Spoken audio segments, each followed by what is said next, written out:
Hey there, and welcome to my lazy review of this new Nicolas Cage movie called The Retirement Plan. And truth be told, did you see any friggin' marketing for this film? Because I damn sure didn't. I didn't even know this movie existed, but I was checking my Regal app, and then, okay, I see a trailer. Looks kind of interesting, plus it's Nick Cage. And usually, though, when no marketing, no word of mouth, that's not a good thing. So it's Nick Cage, let's go. So, let's see. Wild turkey, bourbon, fresh out the freezer. I'm gonna try something different, and somebody's probably watching like you freaking maniac, but let me talk about this new movie and if it was any good or not. Give me 1 second. So I'm trying some diet cranberry juice because again, I lied to myself that the diet stuff is better for you, and I guess maybe it is. So yeah, I'm an idiot that's mixing freaking cranberry juice with whiskey. Like, no, don't do it, dude. You're insane. So let's try this out, and we'll talk about this unknown Nicolas Cage film that may or may not been good. It's Nicolas Cage. Say what you want about the guy. He at least he always tries, right? So let's try this out. You ready? Are you stupid or something? Oh, Now, what did we learn today? yeah, sorry about that, but at least the comedy is that face I made. That's the exact same face my ex-girlfriend gave me last time she saw me naked, and not joking. But before I get into my intro, which I love and I want you to enjoy, every video I ask three very simple questions. Number one, did I like this movie? How I felt about it? That's why we're here for. Number two, would I recommend that you see this movie? And number three, but most importantly to me, is do I think this movie is worth your hard-earned money? Should you, go see it in theaters? Should you wait for rental, Redbox, just skip it all together, wait for streaming? Let's find out, all right? And I'll talk about this weird Nicolas Cage movie. I'm going to drink a little more of this and I'm going to suffer, but at least let's make it fun. Enjoy the intro.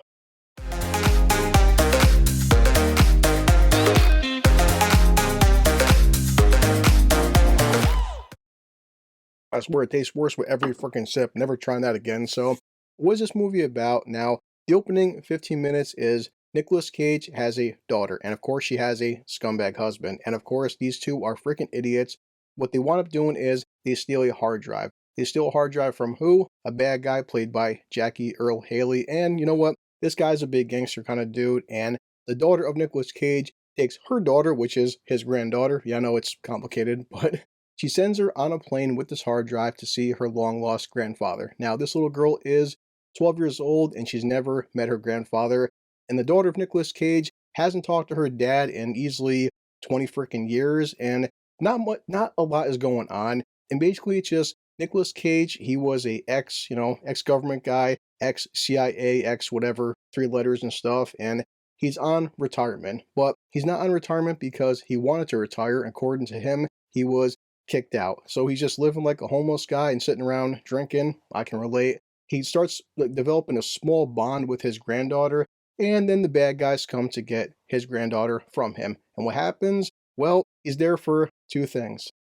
I have come here to chew bubblegum and kick ass. There is a small amount of comedy there because Cage plays it off like he's some old pathetic man, and just like Keanu Reeves with John Wick or Denzel with the Equalizer series, Cage is older, but you still believe that this guy can kick ass, and there is some pretty good choreography, I won't lie. But what happens is, Jackie Earl Haley sends down Ron Perlman, his main goon, and I forgot Ron Perlman's character's name, doesn't matter, trust me, but he kills a couple freaking goons, and then Ron Perlman gets away.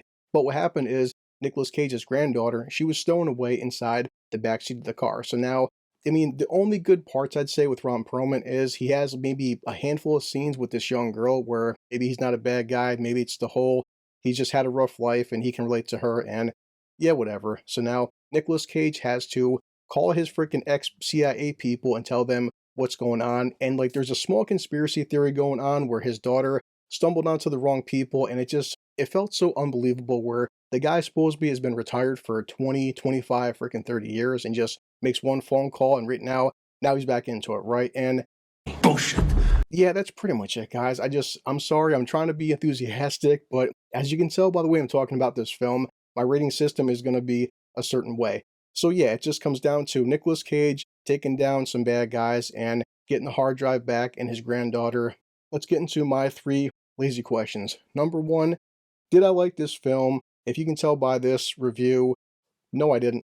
So imagine my surprise. Much like the movie Renfield, the best parts of this film is when Cage is on screen. But also, like Renfield, Cage isn't on screen as much as he should be, and I feel like so many scenes were just dragging and dragging and dragging. This film is an hour and 45 minutes long, and you can freaking tell. And I'm telling myself that, okay, a couple decent fight scenes, a couple cute one-liners here and there, maybe if you shaved an hour off this movie, you could have got a good 45-minute movie, and that's not something I would recommend. So that comes down to number 2, would I recommend that you see this film? Honestly, well, no. Duh!